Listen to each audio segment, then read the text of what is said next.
হঠাৎ করে তাকায় দেখে একজন মাঝি ভাই নদী পার করার জন্য প্যাসেঞ্জারের অপেক্ষা করতেছে। অনেকগুলো প্যাসেঞ্জার, পর্যাপ্ত পরিমাণের প্যাসেঞ্জার তার গোদারা বা নৌকায় উঠলেন। গ্রাম্য ভাষায় অনেক এলাকায় গোদারা কয়, অনেক এলাকায় নৌকা কয়। নৌকায় আরোহণ করলেন। মালিক ইবনে দিনার বুজুর্গ মানুষ, তিনিও সেই নৌকায় উঠে গেলেন। নৌকা পার হয়ে নদীর ওই পারে গেলেন। প্রত্যেকটা প্যাসেঞ্জার থেকে 1 দিনার তথা তৎকালীন জামানায় স্বর্ণের টাকা ছিল। স্বর্ণের টাকার অনেক মূল্য, যাকে দিনার বলা হয়। 1 দিনার করে নৌকা ভাড়া সমস্ত প্যাসেঞ্জাররা দিল। কিন্তু মালিক ইবনে দিনার আল্লাহওয়ালা মানুষ, ওনার কাছে 1টা দিনারও নাই। দুনিয়া কামাইবার সুযোগ হয় না, 24টা ঘন্টায় শুধু মালিকের ইবাদত করে। জোরে কোন সুবহানাল্লাহ। आशिकों का क्या मजा है, माशूकों से पूछियो, शाख गुल में क्या मजा है, बुलबुली से पूछियो। মালিক ইবনে দিনারের কাছে 1টা দিনার নাই। নৌকার মাঝি সবার কাছ থেকে টাকা পাইছে, সবাইকে ছেড়ে দিয়েছে, সবাই নৌকা থেকে নেমে গেল। কিন্তু হুজুর মানুষ, বুজুর্গ মানুষ, মুরব্বী মানুষ, মালিক ইবনে দিনারের কাছে 1টা টাকা নাই। মাঝি ডাক দেয়া কয়, বাবা তুমি 1টা দিনার দাও, কারণ নৌকা ভাড়া হলো 1 টাকা 1 দিনার, তুমি টাকা দাও জলদি করে। মালিক ইবনে দিনার বলে, হ্যাঁ নৌকার মাঝি ভাই, আমার কাছে টাকা নাই, আমার কাছে দিনারে দিরহাম কিছুই নাই। মাঝি আবার ক্রিটিসাইজ করে, ঠাট্টা বিদ্রুপ করে ডাক দিয়া বলে, টাকা না থাকলে আমার নৌকায় কেন উঠলা? এমন ধমক দেউন না মাঝি জমিনে এখনো আছে না নাই? হে মাঝি ভাই, একজন মুরব্বী আপনার নৌকায় উঠে গেছে, নৌকা ভাড়া নাই, তাকে আপনি পার করে দিলেন। তাকে যদি পার করে দিয়া টাকা নেন নাই, সে বলেছে আমার কাছে টাকা নাই, আপনি ছেড়ে দিলেন, ইনশাআল্লাহ হয়তো এর বরকতে আল্লাহ আপনাকে ফুলসিরাতের পুল পার করে দিবে। কিন্তু মাঝি না ছোট বান্দা, মালিক ইবনে দিনারকে চিনতে পারে না। ডাক দেয়া কয়, বুড়া মানুষ টাকা দাও মুরব্বী। হে বুইড়া, 1 টাকা নাই, তাহলে নৌকায় কেন উঠলা? হযরতে মালিক ইবনে দিনার আসমানের দিকে তাকায় বলে, আল্লাহ তোমার ইবাদত করতে করতে আমি দুনিয়া কামাই করতে ভুলে গেছি। আমার পকেটে 1টা টাকা রাখার মতো জায়গা নাই, তথা 1টা টাকা কামাই করার সামর্থ্য আমার নাই। আমার পকেটে 1টা দিনারও নাই। আর এই মাঝি আমাকে ক্রিটিসাইজ করছে, ঠাট্টা বিদ্রুপ করছে। মাঝি কয়, হে বুড়া মিয়া, টাকা না দিলে কিন্তু তোমাকে আর নদীর এই পারে নামাবো না। যেই পার থেকে আনছি সেই পারে আবার নামায় দিব, জলদি টাকা বের করো। টাকা না দিলে আমার নৌকা থেকে তোমাকে নামতে দেওয়া হবে না। মুরব্বী, বুজুর্গ, আল্লাহওয়ালা আলেম মালিক ইবনে দিনার আসমানের দিকে তাকায় বলে, আল্লাহ তোমার ইবাদত করতে যায় দিনার কামাইতে পারে নাই, তুমি দিনারের ব্যবস্থা করিয়া দাও। মুহূর্তের মধ্যে তাকায় দেখলেন হাজার হাজার হাজার হাজার অগণিত অসংখ্য মাছ, নদীর মাছগুলো তাদের ঠোঁটগুলো বাসায় বাসায় নৌকার দিকে আসতেছে। যেরকম সুবহানাল্লাহ। এই মাছগুলো নদীর চতুর্পাশে ঘেরাও দিয়ে ফেলেছে। এই মাছগুলো শুধু ঠোঁট উপরের দিকে রাখছে তা নয়, প্রত্যেকটা মাছের ঠোঁটের মধ্যে 1-1টা করে স্বর্ণের টাকা দেখা যায়। সুবহানাল্লাহ। মালিক ইবনে দিনার ডাক দেয়া কয়, মাঝি রে, 1 দিনার না দেওয়ার কারণে আমাকে ধমক দিয়েছিল, এখন দেখ হাজার হাজার টাকা তোর সামনে পড়ে আছে। প্রত্যেকটা মাছের ঠোঁটের আগার মধ্যে 1-1টা করে দিনার দেখা যায়। তুমি চাইলে সবগুলো দিনার তুমি নিয়ে নিতে পারো, সঙ্গে সঙ্গে মাঝি হুজুরের হাত ধরে মাফ চাইলেন, হুজুর আমি চিনতে পারি নাই, ভুল করে ফেলেছি, আমি চিনতে পারি নাই, বুঝতে পারি নাই, আমাকে মাফ করিয়া দেন। সুবহানাল্লাহ বলেন। বলার উদ্দেশ্য হলো মালিক ইবনে দিনার এমনি এমনি হয় নাই। 5 ওয়াক্ত নামাজের মাধ্যমে আল্লাহর রাজামন্দি কবুল করে নিয়েছেন, আল্লাহকে রাজি খুশি করায়া ফেলেছেন। আমরা যদি আল্লাহকে রাজি করতে চাই তাহলে ঈমানের উপরে সবচেয়ে গুরুত্বপূর্ণ আমল হলো 5 ওয়াক্ত নামাজ। আমরা যদি 5 ওয়াক্ত নামাজ রীতিমতো আদায় করতে পারি তাহলে আমাদের রিজিকের অভাব আল্লাহ রাব্বুল আলামিন দূর করে দিবেন। সুবহানাল্লাহ কোন। আমরা দুনিয়াতে রাজনীতি করি, ইমামতি করি, দিনের কাজগুলো হয়তো আল্লাহর জন্য করি, কিন্তু অন্য যে দুনিয়া কামাই করতেছি আমরা এইগুলো কিন্তু পেটের দায়ে করি, রিজিকের জন্য করতেছি। আর আল্লাহর হাবিব বলেন নামাজটা ঠিক মতো আদায় করো, তাহলে আল্লাহ রাব্বুল আলামিন রিজিকের অভাব দূর করে দিবে। যখন সুবহানাল্লাহ।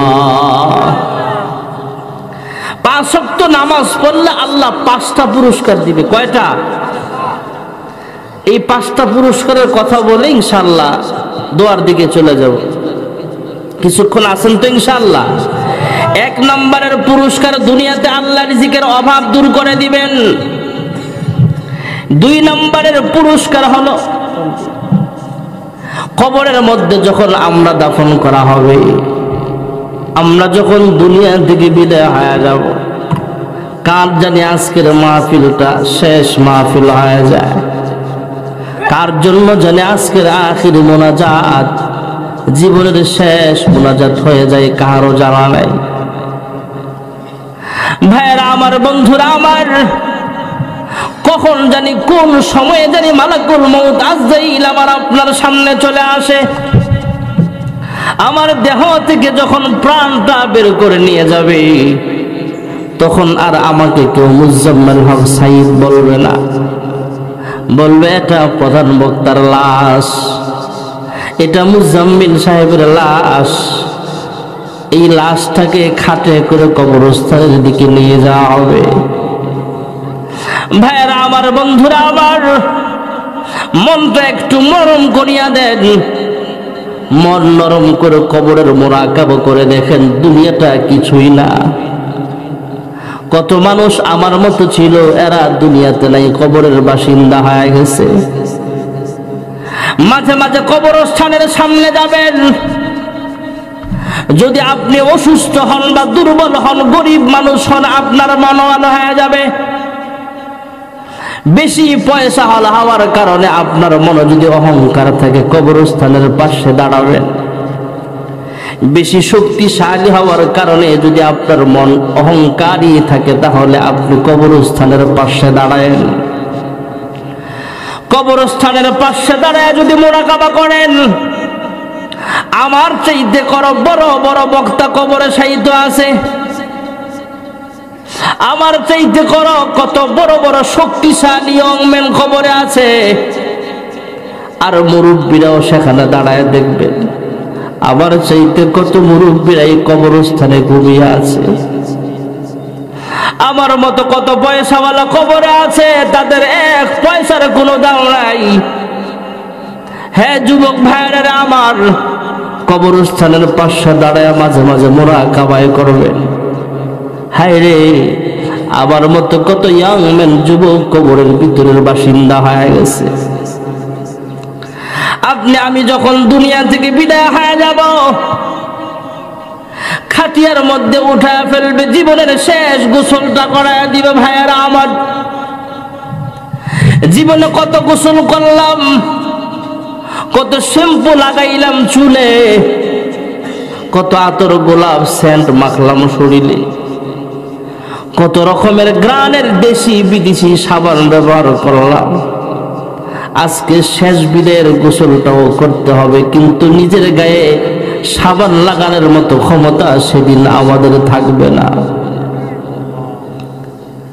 আমাকে অন্যজন সাবান মেখে দিবে, পানি ঢেলে দিবে, বড়ই পাতার গরম পানি দিয়ে জীবনের শেষ গোসল করায় দিবে।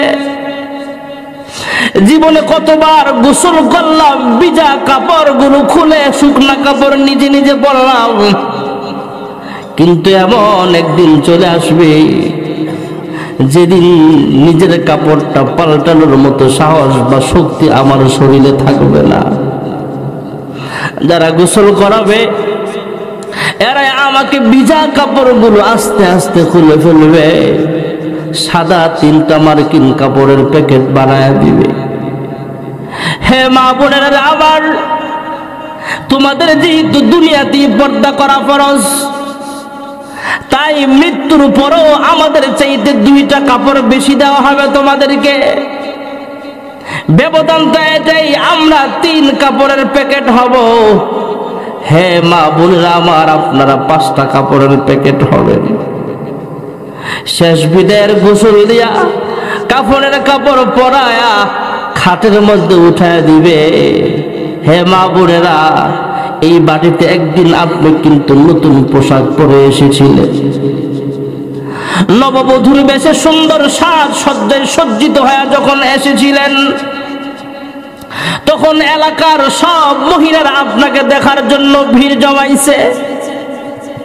আবার একদিন এমন সময় চলে আসবে, সেদিনও আপনাকে দেখার জন্য সবাই আসবে। তবে প্রথম দেখার শেষ দেখা কিন্তু এক হতে পারে না। যেই ঘরে নামাজ পড়লাম, যেই ঘরে যেই খাটিয়ায় ঘুমাইলাম, যেই রুমে ঘুমাইলাম, সেই রুম থেকে বের করে দিবে। জীবনে কতবার দরজা লাগাইলাম, দরওয়াজা খুললাম, কিন্তু আজকে দরওয়াজা খোলা বা লাগানোর মতো ক্ষমতা আমাদের নাই। ঘর থেকে আমাকে আপনাকে বের করে দেওয়া হবে, খাটিয়ায় উঠে নামাজ পড়ার জন্য নামাজের সামনে দাঁড় করায় দিবে। জানাজার ইমাম সাহেব জানাজার নামাজের ইমামতি করা শেষ, সালাম ফিরানোর উপরে 4 জন আপনাকে কাঁধে উঠায় নেবে। জীবনে কত গাড়িতে উঠলাম, বিমানে উঠলাম, লঞ্চে উঠলাম, নৌকায় উঠলাম, নিজের ইচ্ছায় উঠলাম, নিজের ইচ্ছায় নামলাম, প্রাইভেট কারে উঠলাম, রিক্সায় উঠলাম, নিজে দরওয়াজা খুলে নামলাম, আবার দরওয়াজা খুলে বন্ধ করলাম, দরওয়াজা খুলে ভিতরে বসে আবার দরওয়াজা লকটাও করলাম। কিন্তু শেষ বিদায়ের সময় এমন একটা গাড়িতে আপনাকে আমাকে উঠায় দিবে, যে গাড়ির কোনো স্টার্টিং নাই, যে গাড়ির কোনো চাকা নাই, যে গাড়ির কোনো ইঞ্জিন নাই, 4 পাওয়ালা একটা খাট, এই মুর্দারের খাট যাকে বলা হয়। এই গাড়ি চলার জন্য শক্তিশালী সাহসী 4 জন মানুষের প্রয়োজন হয়। 4 জন মানুষ কাঁধে করে আমাকে আপনাকে কাঁধে করে কবরস্থানের দিকে নিয়ে যাওয়া হবে। কবরস্থানে নিয়ে যায় কবরে যখন দাফন করা হয়, আমাদেরকে একবারই ওঠার সুযোগ হবে। এই খাট থেকে যখন আমাকে কবরে নামায়া দেওয়া হবে, এই খাটে উঠাবার ক্ষমতাও আমাদের আর কাহারও নাই। সেদিন আর শক্তি থাকবে না, এই খাটটাতে উঠার মতো ক্ষমতাও আমার আপনার থাকবে না। কবর অন্ধকার, কবরের মধ্যে 2-4 জন লোক নেমে আমার লাশটা দাফন করার জন্য নামানো হবে। আস্তে আস্তে বাঁশ দেওয়া হবে, আস্তে আস্তে আমাকে মাটির দিকে নিয়ে যাওয়া হবে। এরপরে ভাইয়েরা আমার, একজন একজন করে সবাই উঠে যাবে। লাস্টে যখন একজন মানুষ থাকবে, তিনিও লাফ মেরে উঠে যাবে। কবরের লাশ কাঁদবে, চিৎকার করবে, বুক ফাটা কান্না, কিন্তু কেউ শুনবে না তার কান্না।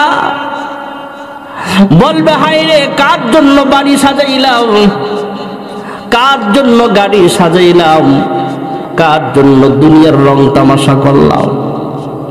আজকে আমাকে একা রেখে সবাই চলে যাও। আসলে এই কবরে আমার কেউ আপন না, একমাত্র আপন হলেন আমার আল্লাহ। আমাদের আপন কে জোরে বলেন? আমাদেরকে যখন কবরস্থানে দাফন করা হবে, সবাই চলে আসার পরে আমাদের ভিতরে আবার রূহ দেওয়া হবে। দুইজন ফেরেশতা এসে আমাদেরকে তিনটা প্রশ্ন করবেন। এক নম্বরের প্রশ্ন হলো আমার রব্বুকা, তোমার রব কে? আমাদের রব জোরে বলেন একমাত্র কে? কেউ যদি 5 ওয়াক্ত নামাজ পড়ে তাহলে সেদিন আল্লাহ জবাব সহজ করে দিবে। ও বোন, ও মা, তোমার জন্য কিন্তু কবরে প্রশ্ন করা হবে। ভাই বোনা, শুধু পুরুষরা সামনে বসে ওয়াজ শুনতেছে, শুধু পুরুষদেরকেই জিজ্ঞেস করা হবে, মহিলারা ছাড় পাবে তা না। পুরুষ মহিলা সবাইকে প্রশ্ন করা হবে, তোমার রব কে? আমাদের রব জোরে বলেন কে? আরো জোরে বলেন। নামাজের মধ্যেও কিন্তু আমরা তেলাওয়াত করি আলহামদুলিল্লাহি রাব্বিল আলামিন। এখানে রবের আলোচনা জোরে কোন আছে না নাই? এরপরে যখন আমরা তেলাওয়াত করি একটা সূরা মিলাই, সূরা ফাতিহা তেলাওয়াত শেষে যখন একটা সূরা মিলায়া আল্লাহু আকবার বলে রুকুতে যাই, রুকুতে যাওয়ার পরে 3 বার 5 বার বা 7 বার বলা সুন্নাত। সুবহান রাব্বিয়াল আযীম, সুবহান রাব্বিয়াল আযীম। এখানেও রবের আলোচনা আছে না নাই? সামি আল্লাহু লিমান হামিদা বলে আমরা দাঁড়াই রব্বানা লাকাল হামদ বলি, এখানেও রবের আলোচনা যখন আছে না নাই? আল্লাহু আকবার বলে সিজদায় গেলাম, সুবহান রাব্বিয়াল আলা, সুবহান রাব্বিয়াল আলা 3 বার 5 বার বা 7 বার বলা সুন্নাত। এখানে রবের আলোচনা যখন আছে না নাই? 5 ওয়াক্ত নামাজের মধ্যে আমরা বারবার রবের আলোচনা করি ভাইয়েরা আমার। এই জন্য আল্লাহর হাবিব রাহমাতুল্লিল আলামিন বলেন, কবরে ফেরেশতারা যখন প্রশ্ন করবে তোমার রবকে, 3টা প্রশ্ন করা হবে। মার রব্বুকা ওয়া মা দীনুকা ওয়া মান হাযার রাজুলু আল্লাযী বুইসা ফীকুম। এই প্রশ্নের জবাবগুলো মহান আল্লাহ রাব্বুল আলামিন নামাজি বান্দার জন্য সহজ করে দিবে। সুবহানাল্লাহ বলেন। আল্লাহর কোন বান্দা বান্দি তো এমন দেখা যায়, যে আল্লাহর বান্দির কথা একটু আগে বলেছিলাম, এই আল্লাহর বান্দি বিবাহ বসে না, কারণ আল্লাহর ইবাদতে ব্যাঘাত করতে তাই বিবাহ বসে না। তারা নাম হলো রাবিয়া বসরি রাহমাতুল্লাহ আলাইহি। হযরতে রাবিয়া বসরিয়া রাহমাতুল্লাহ আলাইহি ওনাকে যখন কবরে দাফন করা হয়েছিল, ফেরেশতারা আয়েশা বলে, হে রাবিয়া মার রব্বুকি, তোমার রব কে? উল্টা রাবিয়া বসরি ডাক দিয়া কয়, হে ফেরেশতারা তোমাদের রব কে? সুবহানাল্লাহ। ফেরেশতারা আশ্চর্য হয়ে গেলেন, কি ব্যাপার? আমরা আল্লাহর পক্ষ থেকে আসছি তোমাকে প্রশ্ন করার জন্য, তুমি আমাদেরকে উল্টা প্রশ্ন করতেছো, কি ব্যাপার? রাবিয়া বসরি কয়, হ্যাঁ ফেরেশতারা তোমরা কত দূর থেকে আসছো? কয় আসমান থেকে। হাজার হাজার কিলোমিটার দূরে আমরা আসছি। আয়েশা 3.5 হাত মাটির নিচে আয়েশা তোমাকে প্রশ্ন করছি। আর রাবিয়া বসরি ডাক দিয়া কয়, হ্যাঁ ফেরেশতারা হাজার হাজার কিলোমিটার দূর থেকে আয়েশা জমিনে আসলা, আবার জমিন থেকে 3.5 হাত মাটির নিচে আসলা। আয়েশা তোমাদের রবকে ভুলো নাই? কয় না, আমরা আমাদের রবকে ভুলি না। রাবিয়া বসরি ডাক দিয়া কয়, আমার পুরা লাইফটা কাটাইলাম আল্লাহর ইবাদতে, জীবনটাই আল্লাহর ইবাদতে কাটাইয়া দিলাম, সার জীবনটাই আল্লাহর জন্য ওয়াকফ করে দেওয়া হয়েছে। তোমরা হাজার হাজার কিলোমিটার দূর থেকে আয়েশা যদি মালিককে ভুলে না যাও, তোমরা কিভাবে ধারণা করলা আমি রাবিয়া বসরি মাত্র 3.5 হাত মাটির নিচে আয়েশা আমার রবকে ভুলে গেছি? তোমরা কেমনে ভাবতে পারলা? সুবহানাল্লাহ। এই জন্য বলতেছিলাম ভাইয়েরা আমার, কবরের জগৎটা হবে এমন, যারা প্রশ্নের জবাব দিতে পারবে তার কবরটা হবে জান্নাতের ব্যবস্থা। আর যে জবাব দিতে না পারবে, জাহান্নামের আযাব শুরু হয়ে যাবে। জাহান্নামের দরওয়াজা খুলে দেওয়া হবে, জাহান্নামের আলো বাতাস চলে আসবে তার কবরে। জাহান্নামের সাপ বিচ্ছু কামড়াবে, কবরটা একদম সংকীর্ণ হয়ে যাবে, সাপে কাটবে রে, গুর্জ মারবে রে, কঠিন আযাব হইবে শোনো বেনামাজির কবরে, সাপে কাটবে রে, গুর্জ মারবে রে, কঠিন আযাব হইবে শোনো বেনামাজির কবরে। দুই পাশের মাঝে এমন জোরে চাপ মারবে, এক পাশের হাত দিয়ে আরেক পাশে ঢুকে যাবে, জাহান্নামের দরওয়াজা খুলে দিবে, জাহান্নামের আযাব শুরু হয়ে যাবে।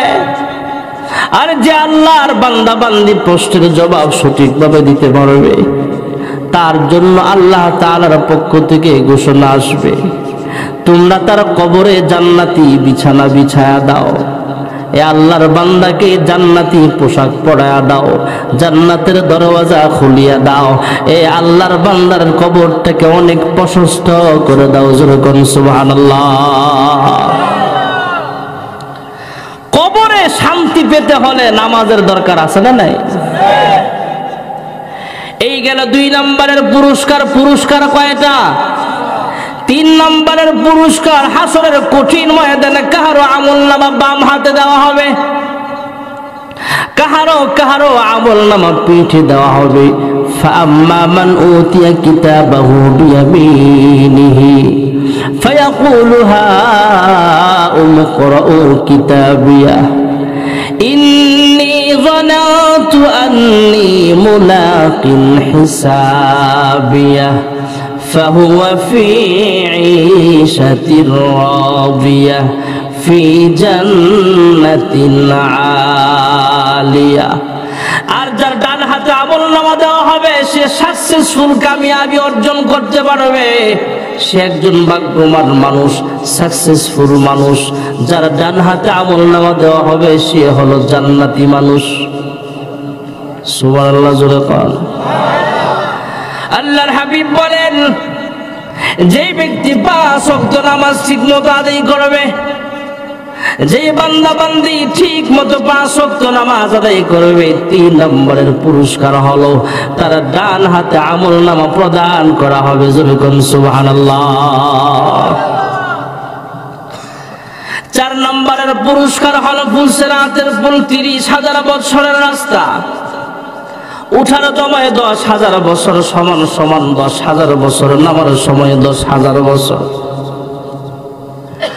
আমাদের মেঘনা ব্রিজের নিচে আছে পানি আর মাটি, আপনাদের পাশে যে হরিহরদি যাওয়ার সময় যে ব্রিজ, এর নিচেও পানি আর মাটি, কিন্তু পুলসিরাত, সে পুলের নিচে থাকবে জাহান্নামের আগুন। আল্লাহর কোন বান্দা খুব আস্তে আস্তে জাহান্নামের উপর দিয়ে পার হতে যাবে, ঈমান আমল অনেক দুর্বল হওয়ার কারণে আস্তে আস্তে সেই জাহান্নামের উপর দিয়ে যখন পার হতে যাবে, আল্লাহর বান্দা নিচের দিকে তাকায় দেখবে বিশাল বড় বড় জাহান্নামের সাপ গর্জন মারছে।